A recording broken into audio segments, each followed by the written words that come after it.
Հարգելի հետևողներ, կզրուցենք հանրապետական գործիչ Էդուարդ Շարմազանովի հետ։ Պարոն Շարմազանով, քանի որ Արցախի ներկայացուցչությունում խուզարկություն է ընթանում քննչական գործողություններ, այս համատեքստում փաստացի կարող ենք արձանագրել, որ Արցախի հարցը, ինչքան էլ փորձում են հայտարարել, որ պետք է փակվի, շարունակում է բաց մնալ եւ այսպես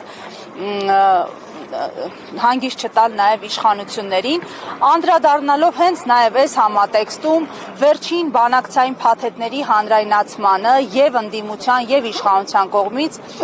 ձեր գնահատականը որն է եւ այն մարգինալ տարբեր անձնավորությունները, որոնք փորձում են հավասարության նշան դնել իշխանությունների եւ ընդդիմության միջև, ինչ են ուզում շահել այս process-ում։ Ձեր կարծիքով ու կարծում շատ ճիշտ է գրել ներկայացնում են մարգինալ ճակերտավոր ընդդիմադի որոշ շրջանակների նպատակը տղտոր ջրում զուգ բռնելն է։ Տեսեք, բոլոր նրանք, ովքեր որ քննադատում են եւ մեղադրում են Փաշինյանին բանակցությունները փակուղի տանելու եւ 19 թվականի առաջարկներից հրաժարվելու պահով ճիշտ են անում, բայց նրանք նաեւ որ ովքեր որ համ Փաշինյանին են մեղադրում, համ Ձեռի հետ փորձում է խեղաթյուրել իրականությունը եւ ստվեր գցել Հանրապետականի ու Սերժ Սարգսյանի վրա, թե իբր թե դե չգնաց լուծումների Հանրապետականը, Սերժ Սարգսյանը չգնաց լուծումների, Նիկոլին ի սկզբանե ասում են հողատու, նրանք էլ լկտի ստում են։ Նախ առաջինը Սերժ Սարգսյանը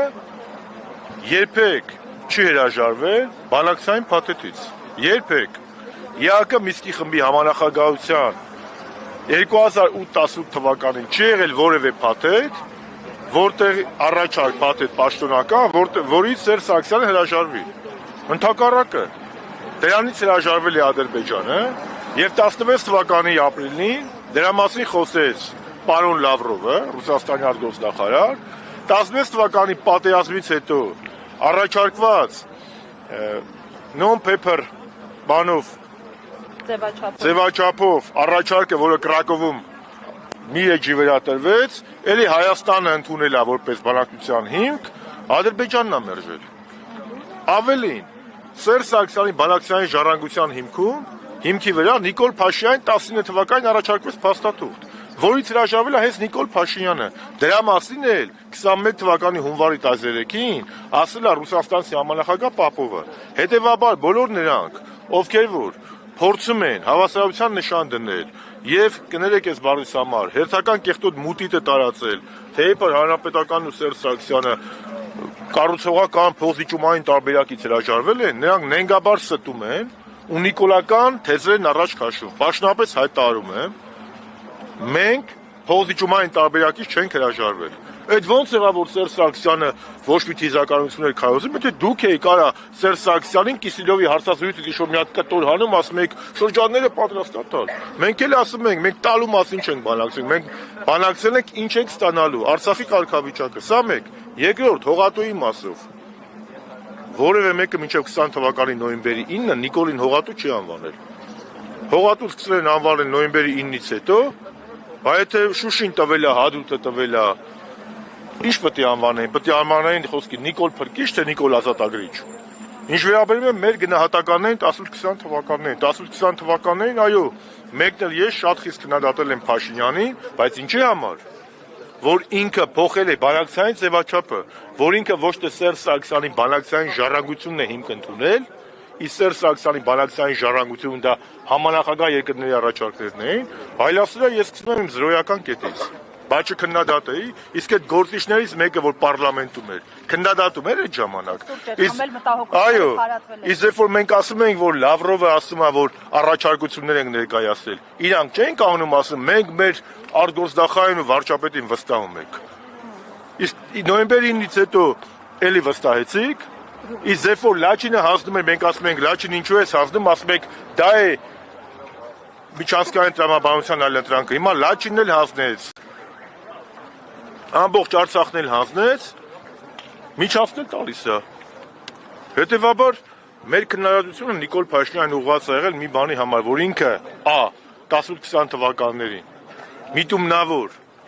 հենց առաջի օրը մայիսի 9-ին Արցախում փորձել է խեղաթյուրել բանակցային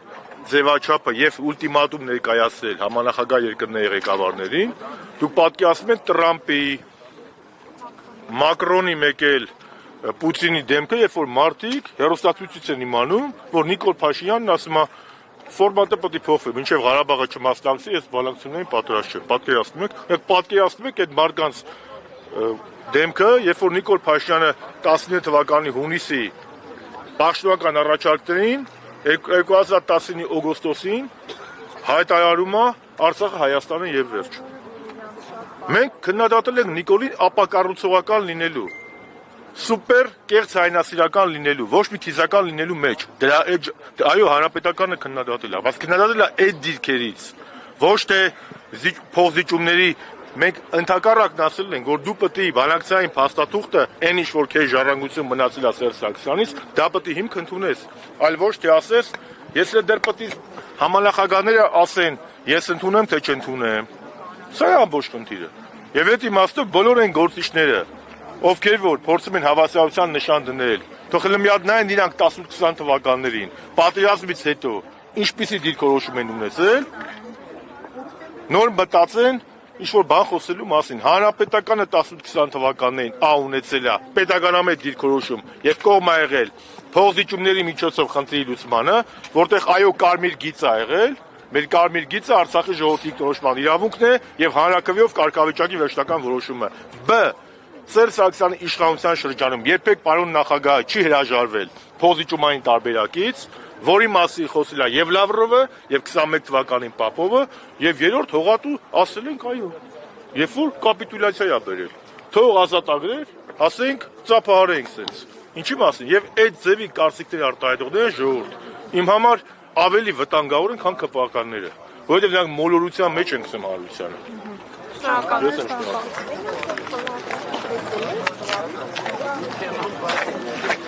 եմ։